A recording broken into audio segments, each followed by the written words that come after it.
Dutch Bangla chamber of commerce and industry এর ২৩তম এবং ২৪তম বার্ষিক সাধারণ সভা অনুষ্ঠিত হয়েছে।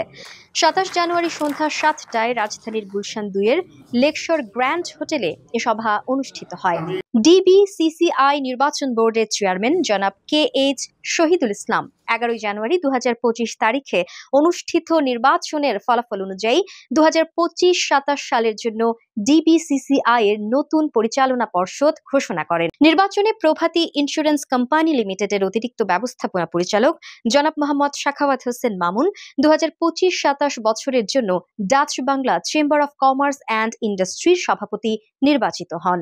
আমাদের দায়িত্বটা হলো যারা ব্যবসা করছেন ডাচের সাথে, give them all kind of facility to conduct their business more smoothly, এবং যারা অপরচুনিটি খুঁজছেন তাদেরকে সেই অপরচুনিটি পর্যন্ত নিয়ে যাওয়া। অন্যদিকে অ্যানালাইজেন বাংলাদেশ লিমিটেডের the man of steel doctor Mohammad Risalat Siddique ডিবিসিসিআই এর মহাসচিব নির্বাচিত হন।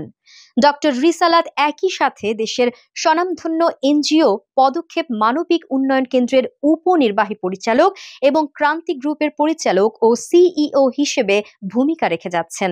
ডিবিসিসিআই এর নতুন সভাপতি সাখাওয়াত হোসেন মামুন বাংলাদেশের ঐতিহ্যবাহী শিল্প গ্রুপ ভাইয়া গ্রুপ অব ইন্ডাস্ট্রিজ এর ভাইস চেয়ারম্যান হিসেবে দায়িত্বরত আছেন।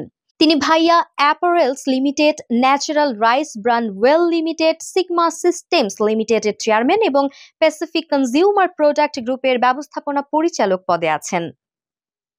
এছাড়া তিনি Dhaka chamber of commerce, basis e commerce association, China Bangladesh chamber of commerce, India Bangladesh chamber of commerce, BGMEA, বাপা সহ বিভিন্ন ব্যবসায়িক সংগঠনের সদস্য এবং বিভিন্ন সময়ে বিভিন্ন পদে দায়িত্ব পালন করেছেন। সাখাওয়াত হোসেন মামুন বাংলাদেশের তরুণদের সর্ববৃহৎ সংগঠন জুনিয়র চেম্বার ইন্টারন্যাশনালের ২০১৬ ন্যাশনাল প্রেসিডেন্ট হিসেবে দায়িত্ব পালন করেন।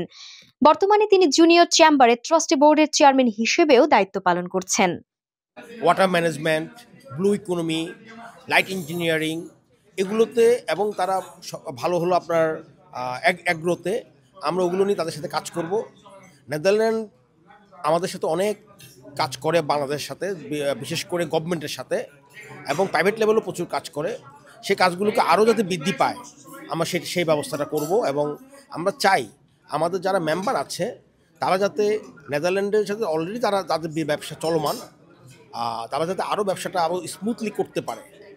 অ্যাট দ্য সেম টাইম যারা নতুন মেম্বার অনেকে অপরচুনিটি খুঁজছে নেদারল্যান্ডের সাথে ব্যবসা করার, তারা যাতে সেই সুযোগটা পায় সেই ব্যবস্থাটা আমরা করে দেবো, সেটা আমাদের আপাতত এই মুহূর্তের চিন্তা।